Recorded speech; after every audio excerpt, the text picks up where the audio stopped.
Fellas, as my lights go out, I feel like I'm at Sanford Stadium right now. Welcome into the You Georgia Show. I'm already Michael in the fourth Blankenship. quarter? You in the fourth That's quarter? right, fourth quarter, baby. Let's get the Redcoats going. Let's start off with this breaking news from today. Carr decommits from the Dawgs. Rusty, I'll let you take it away. What do we know? And what's the deal with this big 2024 decommitment in Georgia's class? Well, I never want to sugarcoat things. That was a big one. I think Carr is a difference maker. I think Georgia thought that as well. Many schools at wide receiver. Brian McClendon was at Colquitt County on Friday. It was at his game on Friday. I didn't see him interviewed after the game, but someone just texted me and said, hey, he basically said he's going to Georgia because they always produce. They're number one. So as of Friday night on national TV, he was still firmly committed to Georgia. Georgia was there on Friday. Everything felt good. And all of a sudden this afternoon, he is no longer committed. And that's kind of recruiting. Now you got to get him until you get him signed. But sounds like he's going to be at Auburn next weekend. He's going to take a visit to Florida State. But if we're talking about right now, on 9/24, I think Miami is a clear favorite right now. And hey, listen, I'll chime in here real quick too. I agree with Georgia. I agree with you, Rusty. I think he's a difference maker. I compared him to kind of a more explosive Terry Godwin. He's not the biggest guy out there, but size doesn't matter like it once did at the receiver position. But listen, it's a blow. I'm not going to say it's not. I'm not trying to. There's no positive spin on it. Georgia would be have a better recruiting class, and I think they'd be a better football team if they had Carr in the fold. But at the end of the day, is it sugarcoating it to say I think Georgia's still going to be fine? I think the sun's going to come up tomorrow, and I still think Georgia's going to figure it out at wide out. I think they've probably got some guys that they really like that they've evaluated. That they might turn to at that position. I think they might turn to some guys in the portal. We saw them do that this past year. I have a hard time based on what I've seen with Georgia. And I know a lot of folks are, listen, we've been discussing this all over the Dog Walk message board. And, for some that may make you want to come get involved, and some it may mean, hey, I never want to get involved in that kind of discussion. I would understand both sides of that, honestly, to be just quite frank. I dig it, but not everybody does. I have a hard time after seeing what Georgia has gone through, Rusty, the past 2 or 3 years. George Pickens gets hurt. Georgia still wins the national championship. Goes undefeated in the regular season without him appearing in anything but game 12. Georgia loses Jermaine Burton. They lose Jermaine Burton. All right. They keep on trucking. Played 9 games without A.D. Mitchell, I think. Right. Lose Jermaine Burton and to the transfer portal. Then play 9 games without A.D. Mitchell, and most of which he was ineffective in.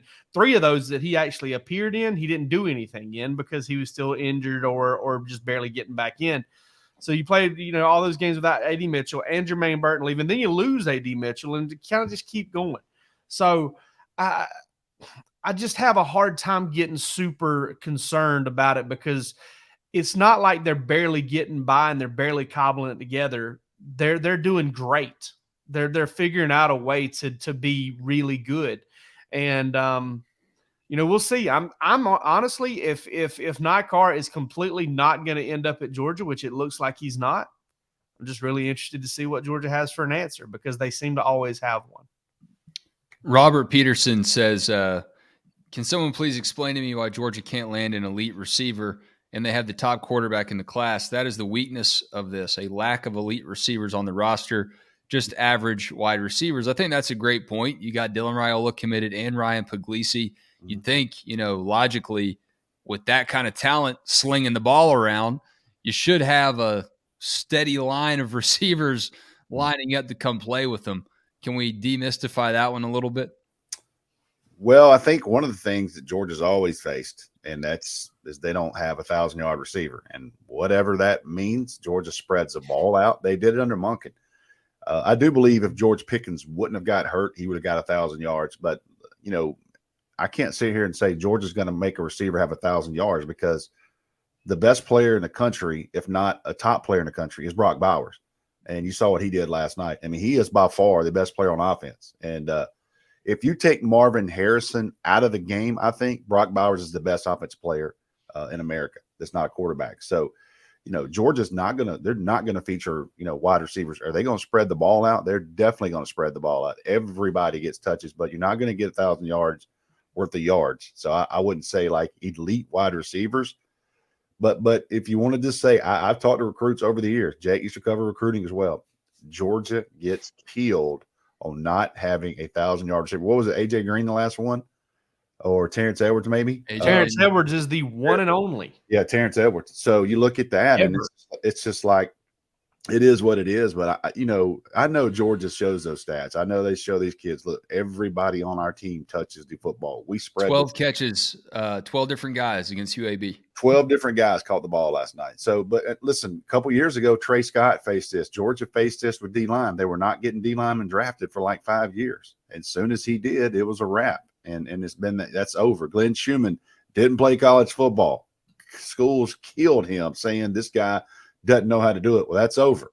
So listen, Georgia sooner or later is going to have a 1,000-yard receiver. I can guarantee you that. But right now, their best wide receiver, their best offensive player is Brock Bowers, and he's going to get 1,000 yards. And it's crazy because you look at it. Let's look at the roster right now. What have we heard about 6 times already this year? Georgia's best playmakers are still at wide receiver. Yeah. You're still pass catchers. Brock Bowers, Ra Thomas, Dominic Lovett, get Lab McConkey back, Marcus Rosenby-Jackson, Arian Smith. They develop, they get guys to buy in.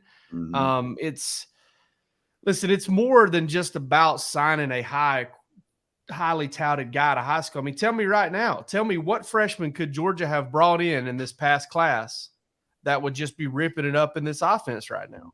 And I don't necessarily know that guy is that maybe if you got one of the top 1 or 2 in the 2023 class could just be ripping it up for Georgia right now. But otherwise, I can't think of any. Well, here's something too now, and now we'll get into this. We could have a whole hour on this. But the last couple of years, the state of Georgia's been down at wide receiver. So that hadn't helped them as well either. Mike Matthews this year, big loss. They recruited him very hard. Did not get him. I felt like Carr was either the best wide receiver in the state or the second best. So now, like, you're going to get him. But how many difference makers has there been in the state of Georgia the last couple of years? And it's been down at wide receiver. I think it's going up, but for whatever reason, it has been down for a little while, and they've had to go out and win battles. I mean, you look at their start, Marcus Rosenby, South Florida, Dylan Bell. He's Arian Smith from Florida, Dylan Bell's from Houston, Texas. All these guys are from all over the place. Listen, they wouldn't beat down the door to get a hold of Lad McConkey, and he's your best wide receiver right now when he comes back up in North Murray there. So, I think, Jake, you're on the right path there. I can say this. Is it a big loss not getting Carr? It is. I'm not going to sit here and say it's not, because I thought like this guy's a one guy they couldn't lose at wide receiver. Now, saying that, the wide receiver portal is by far the deepest every single year. And you look at multiple teams. Florida State, if you go through Florida State's roster, their entire skill players are roster or portal. Keon Coleman, Michigan State, Jaheim Bell, South Carolina. I can go on and on. Their quarterbacks are transfer. I mean, I can go on and on about how you can build offensive scheme players. Now, that's not what Kirby Smart wants to do.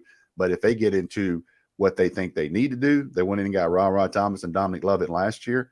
Does not mean that Georgia can't go in there and get a couple, because they got Rayola and Puglisi and these guys coming. And you go out and get a young guy that's got a couple of years ago. Not only we have Carson back and whoever, we got 2 other guys. So I don't think it's time to panic, but I also don't want to sit here and be that guy and say that's not a big loss today, because Carr was a big loss. Yeah, any way you slice it, it's going to hurt. It's not how Kirby wants to build the roster, but he got Dominic Lovett. He got Ra Thomas that way. Hammerhead Dawgs says, why don't the boosters just handle getting these kids paid up front, let Kirby coach, let the Georgia boosters toss millions at a Carr? I don't think you're going to see that either. Kirby doesn't want to build a roster through the portal, and he doesn't want a team that is cobbled together with guys that come in the locker room getting paid like that. And listen, I'm not trying to talk trash here. I'm not trying to talk trash to anybody. I do that occasionally just to kind of ruffle some feathers, but I swear I'm not doing this. We saw a class get put together with NIL. We saw it. Mm-hmm. All right. And we saw the fruits of that labor. I'm not saying that's the only reason that class did not work out and didn't come in and pan, and most of those guys left, or not most of them, but a large portion of them left. I'm not saying that's why, but I think it played a role. And I think that ultimately you've got to kind of trust your head coach and you got to trust your program to know, right? What can this do to our program? What can this do for this guy or that guy? You know, what if we do bring in this recruit and he's the highest paid, you know, kind of upfront, you know, predetermined NIL guy that we've ever gotten? What could that do to our locker room? And you've got to trust your coach to know that pulse. It's not like Kirby sitting there with a finite amount of cash in front of him saying, if I don't spend it, I get it myself. Yeah, this isn't a fantasy football waiver wire. Yeah, budget. right. Perfect way to put it, Wes. Yeah. Perfect way to put it. Yeah. It's not like that, man. This is not play money. This is like hey, Georgia can probably get it together if they wanted to. But it's not, and it's not a moral high ground. It's kind of like, all right, well, if it gets to a point where they're not getting the players good enough to do it, then they'll probably up the ante a little bit. But right now, they're still getting fantastic football players, and they're doing it their way. And, you know, you got to trust your coach and you got to trust your organization to adapt as it comes. I want to point out how the grass may not always be greener. Okay, you look at programs like Ohio State, and that's kind of what Georgia fans wish they could be, where they, you know, you wish you could get a guy like Marvin Harrison Jr. to come in, Jeremiah Smith. As we pointed out, I'm just telling you. I mean, as we pointed out, Georgia doesn't play it like that. But look at this game they played last night. How much did that deep pool of fantastic wide receivers help them out against Notre Dame? They still had to win at the goal line, running the ball in. And Georgia wants to play that way too, and Georgia's much better at it. Georgia specializes at it, and that's what it takes to win these big games. My high school offensive line coach and head baseball coach, and I think he worked at the local hair care and tire center too. I mean, it's Pearson, Georgia, baby. They do it all. Ben Snipes said, he said it all the time, there's more than one way to skin a cat. And you know, that's just the way it goes. That sounds like a great sponsor for Coffee Town. I'm just telling you right now. Yeah, no doubt about it. We go there. As we go into that. There's a lot of teamwork to go around, a lot of specialization, but a lot of flexibility that goes into a great sponsorship too, and especially in a great football team. And I think that's what Georgia's doing, and that's how Georgia's building its roster. Carr hurts, but let's see what the Dogs do from here, man. Let's see what they pick up either in the recruiting class or in the portal. I still think Georgia's got a pretty dang good class, and they're doing it the way they want to do it. Was it a surprise to the staff? Seems like it, but that doesn't mean they can't bounce back.